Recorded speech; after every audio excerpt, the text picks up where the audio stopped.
Welcome my dear friends. आज हम GMB के ओल्ड क्वेश्चन पेपर में हम पार्ट 3 करने वाले हैं। उसमें हमने पहले 60 क्वेश्चन किए थे, अब 40 क्वेश्चन आज कर देंगे तो वो GMB का पेपर ख़त्म हो जाएगा। और ये जो क्वेश्चन है वो एडिशनल असिस्टेंट इंजीनियर के लिए भी हेल्पफुल हो सकते हैं। तो आप अपना ये क्वेश्चन आप देख लो। क्वेश्चन नंबर है angle of V belt is, आप सबको मालूम ही है 45 होता है। B is correct answer. Next question है which types of gear is use for speed reduction in ratio of 110:1। आपको मालूम ही है कि कौन सा गियर होता है, वर्म गियर। वर्म गियर वो स्पीड रिडक्शन के लिए यूज़ होता है। तो C is a correct answer. Centrifugal tensile tends to, जो सेंट्रीफ्यूगल टेंसाइल है वो पावर पे कोई इफेक्ट नहीं करता है, इसलिए सी आंसर होगा, do not effect on power. Next question है लीवर इज एग्जाम्पल ऑफ, तो लीवर है वो प्योर बेंडिंग का एग्जाम्पल है। तो B is the correct answer. Cast iron is alloy of iron and carbon containing more than blanks of carbon. तो यहाँ पे क्या होगा, मोर देन कितने कार्बन होते हैं, 2%। तो आंसर होगा B. B is the correct answer. FeE 250 indicate a steel with minimum days of 250 megapascal. तो ये जो 250 मेगापास्कल है वो उसकी मिनिमम यील्ड स्ट्रेंथ होगी। तो करेक्ट आंसर होगा A is the correct answer, yield strength. Bell crank lever, the angle between two arms. तो बेल क्रैंक लीवर में आर्म्स का कितना एंगल होता है, 90 डिग्री होता है। तो यहाँ पे करेक्ट आंसर होगा D is the correct answer. 55C4 material consist of dash percentage of magnesium. तो 55C4 है तो वहाँ पे 0.4% ऑफ मैग्नीशियम होगा। तो करेक्ट आंसर होगा B. B is the correct answer. Chromium steel containing more than 4% chromium have excellent, जब steel में क्रोमियम ऐड करते हैं तो वहाँ पे कोरोजन रेजिस्टेंस इंक्रीज होता है। कब तक होता है, 23 तक। ओके, तो यहाँ पे आंसर होगा D. D is the correct answer. Wahl's factor is considered in, ये जो फैक्टर है वो किस में यूज़ होता है, स्प्रिंग में यूज़ होता है। तो क्या होगा, B is the correct answer. Most commonly use the gear tooth profile, जो इनवॉल्यूट टीथ होती है वहाँ पे वो 14.5 FD involute teeth mostly use होती है। तो यहाँ पे करेक्ट आंसर होगा A. A is the correct answer. Any projection taken on horizontal plane, अब इसमें क्या होगा, जब आप प्रोजेक्शन हॉरिजॉन्टल प्लेन पे लेते हो तो टॉप व्यू आपको मिलता है, तो इसको क्या होगा, प्लान होगा। तो इसका आंसर होगा प्लान, या टॉप व्यू लिखा होगा तो टॉप व्यू होगा। Static balancing involve the balancing of, static balancing में ओनली हमको मास ही बैलेंस करना होता है। ओके, तो यहाँ पे क्या होगा, D is the correct answer. Pantograph consist of, pantograph में कितनी लिंक होती है, तो यहाँ पे 4 होती है। तो आंसर होगा A. When cam undergoes dwell the follower, जब केम में ड्वेल पीरियड में होता है तब फॉलोवर रेस्ट में होता है। तो करेक्ट आंसर होगा B. B is the correct answer, remains at rest. The function of governor, आप सबको मालूम है, maintain the speed. C is the correct answer. Brake commonly use in motor cars. Motor cars में क्या होता है, internal expanding शू breaks होती है, तो D is the correct answer. Gyroscopic acceleration वहाँ पे इज गिवन बाय, तो इसका आंसर होगा RW/dW/dt, तो इसका आंसर होगा D, RW/dW/dt।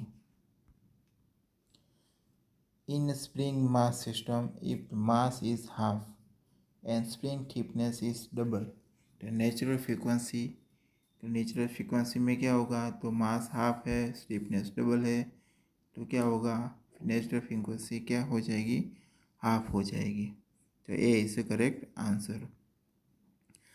The frequency of damp vibration is always dash natural frequency, तो नेचुरल फ्रीक्वेंसी से लेस देन ही होता है, तो frequency of damp vibration is always less than natural frequency, तो B is the correct answer. A flow set to laminar flow, laminar flow कब कहेंगे, तो फ्लूइड पार्टिकल्स है वो पैरेलल टू मूव करते हैं होंगे तभी उसको क्या बोलेंगे, लेमिनार फ्लो बोलेंगे, तो इसका आंसर होगा C, the fluid particles move in layer parallel to boundary. Reynolds number क्या होता है, inertia force to viscous force, तो D is the correct answer. Manometer is device to measure, manometer pressure के लिए होती है, तो यहाँ पे आंसर होगा B, pressure at the point in the fluid. Overall efficiency of turbine is ratio of, जो ओवरऑल एफिशिएंसी कब होती है, तो वो जो शाफ्ट में पावर हो, और यहाँ पे होगा C, power at the shaft to power at the inlet of the turbine, तो आंसर होगा C, C is the correct answer. Cavitation take place in case of, cavitation का किस में होता है, पंप में होता है ना, तो centrifugal pump, C is the correct answer. Simplex method, the row में be replace in whose element are advantage offered by welded joint compared to riveted joint, lower cost, leak proof joint, less time consuming, all of this, तो welding और riveting में, welding क्या होता है, low cost होता है, leak proof भी होता है, तो D is the correct answer. Life of the ball bearings, ball bearing में क्या होता है, नंबर ऑफ रिवोल्यूशन होता है, तो यहाँ पे आंसर होगा total number of revolution. If both pinion and gear are made up same material, then which of the following dedicate design to procedure. अब जो यहाँ पे पिनियन एंड गियर होता है, उसमें पिनियन है वो ज़्यादा डेडिकेट होता है, तो उसके हिसाब से बी आंसर होगा, पिनियन इज डिटरमाइनिंग फैक्टर, तो पिनियन का फैक्टर वो आप ज़्यादा डिटरमाइन कर सकते हो, okay, B is the correct answer. Hydrostatic bearing, hydrostatic bearing में क्या होता है, पंप से हम ऑयल को प्रेशराइज कंटिन्यू फ्लो करते रहते हैं, उसके हिसाब से B is the correct answer, pressurise external oil supply, B is the correct answer. 1 kg of steam sample contain 0.6 kg dry steam, then value of dryness fraction, तो यहाँ पे ड्राई स्ट्रीम ही बोला है, तो यहाँ पे फैक्टर भी क्या होगा, ड्राइनेस फ्रैक्शन 0.6 होगा, correct answer is C, 0.6। Purpose of the choke in a car, choke का क्या यूज़ होता है, to start in cold weather, आपकी जब बाइक है वो क्या विंटर में क्या होती है, तो कोल्ड हो जाती, तभी आप चौक देते हो, तो to start in cold weather. Fuel pulverization is done for. Fuel pulverization means क्या करना है, ग्राइंड क्रशिंग करना है, फिर पाउडर फॉर्म में लाना है। वो क्यों करते हैं? तो वो बेटर कंबल्सन के लिए करते हैं। तो D is the correct answer. Entropy express as a function of. Entropy क्या होता है? टेम्परेचर। टेम्परेचर वॉल्यूम नहीं होगा, तो इसका आंसर होगा B, pressure and temperature. General equation आपको मालूम है, P V is equal to M R T. During the expansion in steam turbine the entropy, during the expansion in steam turbine, steam turbine में expansion होता है तब entropy do not change, कभी भी change नहीं होती है। तो यहाँ पे कोई भी आंसर नहीं मैच हो रहा है, इसीलिए आंसर होगा डी, नन ऑफ दिस।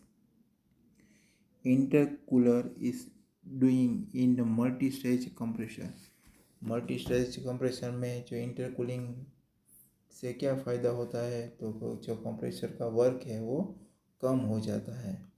तो इसके लिए आंसर होगा D, minimum compressor work. Turbine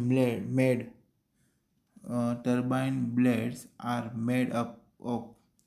turbine blades है वो ज़्यादातर निकल एलॉय से ही बनी होती है। तो यहाँ पे आंसर होगा सी, निकल alloy. Maximum temperature in gas turbine is of the order of under of. Gas turbine में जो मैक्सिमम टेम्परेचर होता है वो 1500 से लेकर 1700 तक होता है, इसलिए आंसर होगा ए, 1600 हो लेगा 1600। ए इज द करेक्ट आंसर। तो thermal efficiency of power plant. Thermal efficiency, यहाँ पे साइकिल की बात की है तो यहाँ पे ranking cycle efficiency, C is the correct answer. The ratio of heat flow of two walls having same thickness but one having thermal conductivity twice. Okay, तो ऑफ द अदर इज क्या होगा? एक की क्या है?